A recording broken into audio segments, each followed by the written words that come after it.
Assalamualaikum warahmatullahi wabarakatuh. Saya Resa Alkafiani dari Universitas Muhammadiyah Profesor Dr. Hamka,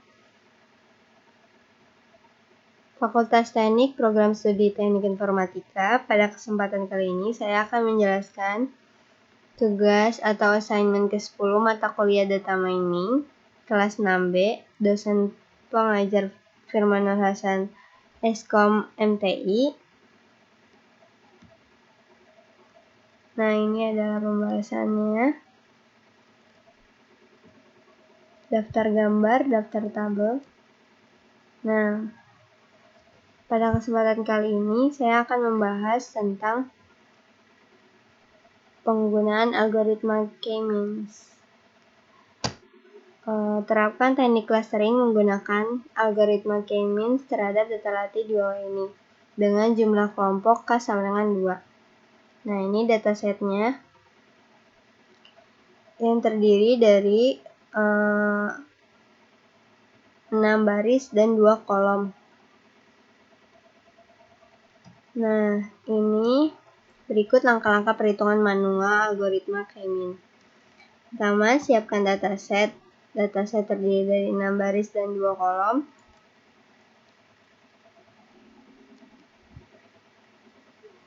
Yang terdiri dari atribut 1 dan atribut 2. Atribut 1 kita misalkan menjadi X dan atribut 2 kita misalkan menjadi Y.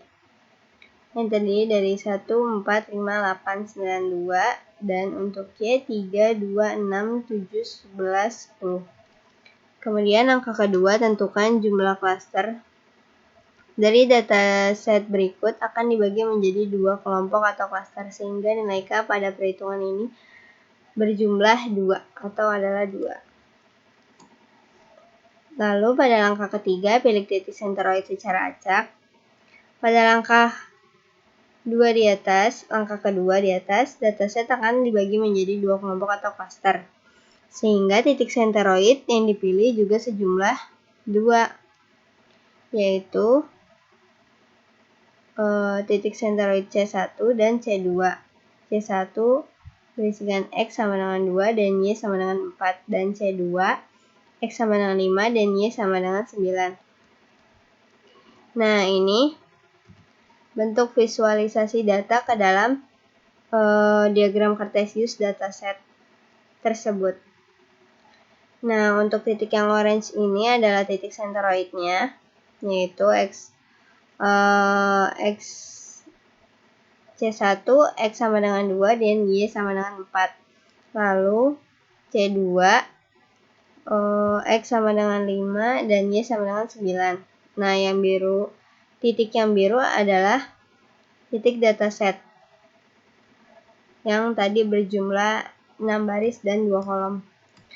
Kemudian, nah, jika ingin saya menggunakan desmos.com/calculator untuk membuat diagram Cartesius. Jika ingin membuka filenya, kalian bisa langsung diklik, maka nanti akan muncul file atau data diagram Cartesiusnya. Kemudian langkah keempat, kelompokkan data. Kelompokkan data sehingga terbentuklah buah klaster dengan titik senteroid dari setiap klaster. Untuk mengelompokkan data menggunakan rumus sebagai berikut. Nah, ini rumusnya, di mana D, X, Y adalah jarak antara data X ke data Y, XI adalah data testing ke I, YI adalah data training ke I. Maka dapat dikelompokkan menjadi seperti di bawah ini. Jadi kita mengiterasikan untuk menentukan jarak data X ke data Y. Nah, contohnya ini dataset ke-1, jarak ke C1 sama dengan akar 1 min 2 pangkat 2 tambah 3 dikurang 4 pangkat 2 sama dengan akar 2. Hasilnya adalah 1,41. Lalu jarak ke C2 sama dengan akar 1 dikurang 5 pangkat 2 tambah 3 dikurang 9 pangkat 2 sama dengan akar 52 atau sama dengan 7,21. Data ini yaitu tadi 1 dan 3 ini adalah data setnya, dan 2 dan 4 ini adalah C1-nya, titik senteroid yang C1, dan 5, 9 ini adalah titik senteroid C2 yang tadi kita pilih secara acak. Maka dilakukan iterasi sampai ke 6 dataset tersebut. Lalu didapatkan hasil pengelompokan data iterasi pertama. Lalu dibuatkan tabel seperti ini. Nah, dari tabel hasil pengelompokan data iterasi pertama, maka kita pilih data yang terkecilnya atau hasil terkecilnya untuk menentukan hasilnya.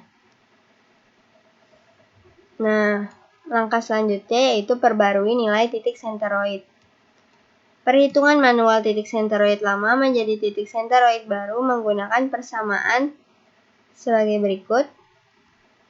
Nah, titik senteroid 1 baru iterasi pertama, X sama dengan 1 plus 4 dibagi 2 sama dengan 2,5, dan Y sama dengan 3 plus 2 dibagi 2 sama dengan 2,5. Ini kita dapatkan tadi. Nah, dari sini hasilnya pada kan atribut 1 kita misalkan X, dan atribut 2 kita misalkan Y. Nah, yang menunjukkan hasil C1 yaitu pada dataset ke-1 dan ke-2, yaitu X-nya 1 dan 4 dibagi dengan jumlah hasil yang C1, yaitu ada 2 buah data, maka dibagi 2. Begitu pula yang Y. Kita dapatkan dari atribut 2, karena kita sudah misalkan atribut 2 ini adalah Y. Maka yang menunjukkan hasil C1 itu adalah 3 dan 2 pada dataset pertama dan kedua. Kemudian untuk titik senteroid 2 baru iterasi pertama, yaitu yang menghasilkan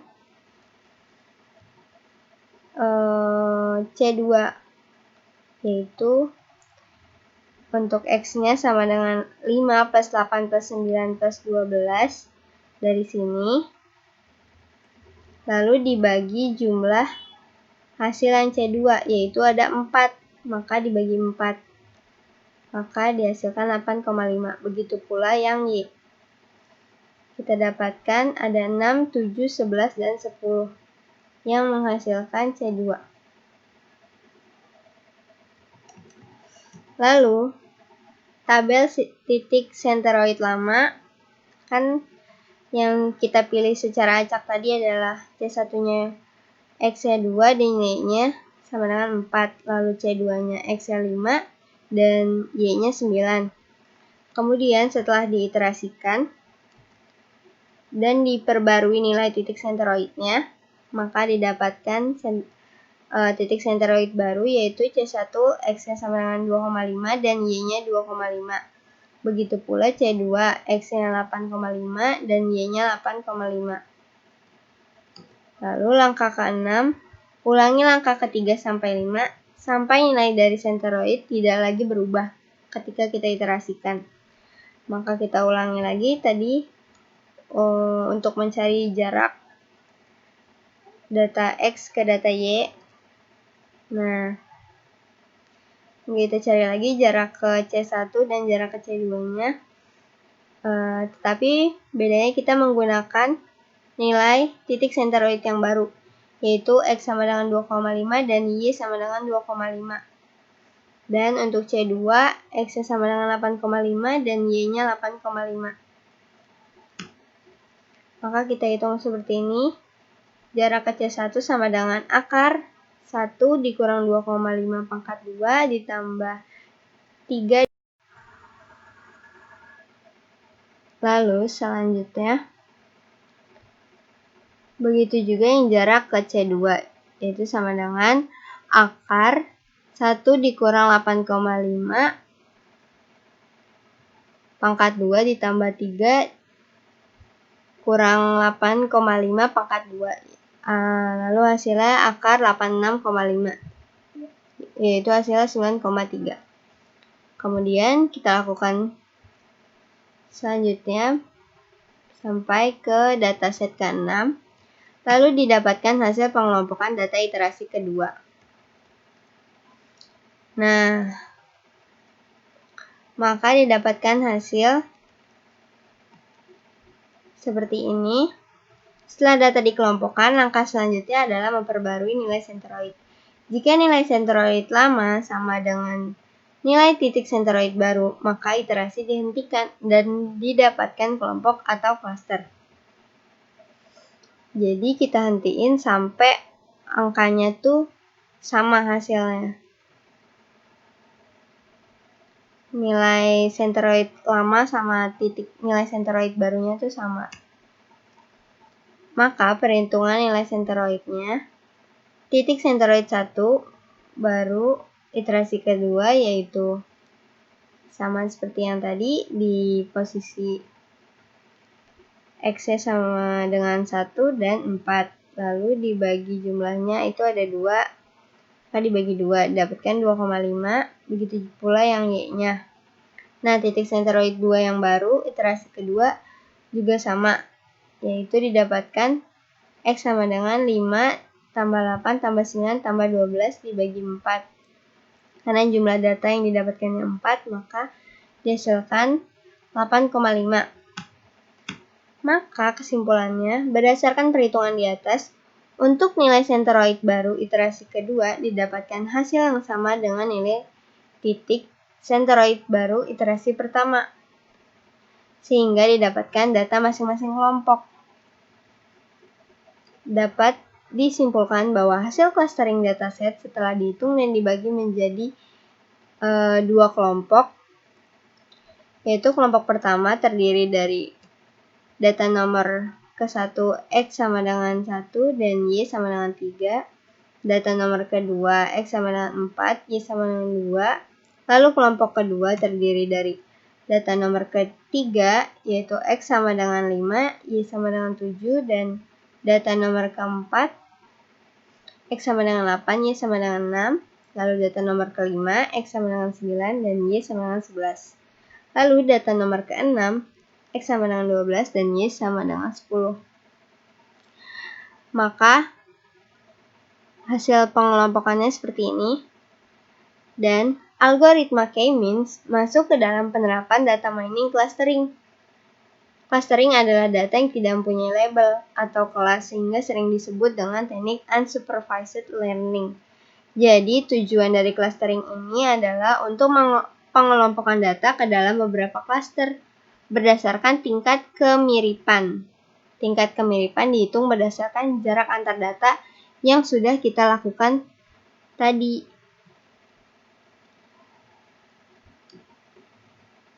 Nah, visualisasi hasil clustering dari dataset setelah dilakukan beberapa langkah tadi. Maka didapatkan hasil clustering dari dataset di dalam diagram Cartesius seperti ini.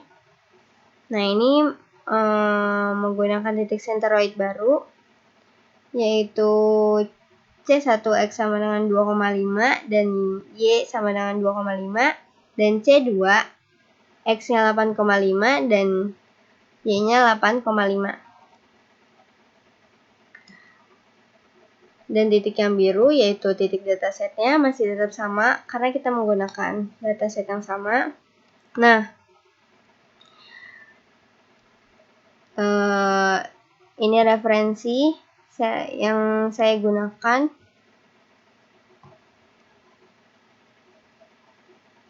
Sekian dari saya, kurang lebihnya mohon maaf. Wassalamualaikum warahmatullahi wabarakatuh.